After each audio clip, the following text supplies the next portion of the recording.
Қазақ тілі. Бұл жай ғана тіл емес, бұл біздің тарихымыз.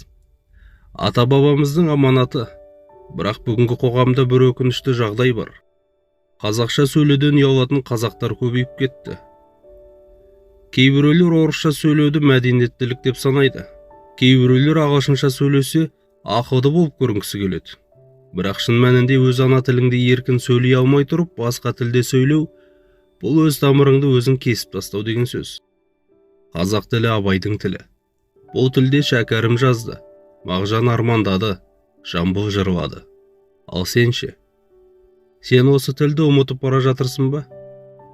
Білесің бе? Тіл жоғалса ұлт жоғалады. Тілін жоғалтқан халық өзінің болашағында жоғалтады. Қазақ тілі ұялатын нәрсе емес, қазақ тілі мақтанатын байлық. Қазақ тілі әлемдегі ең көркем, ең бай тілдердің бірі.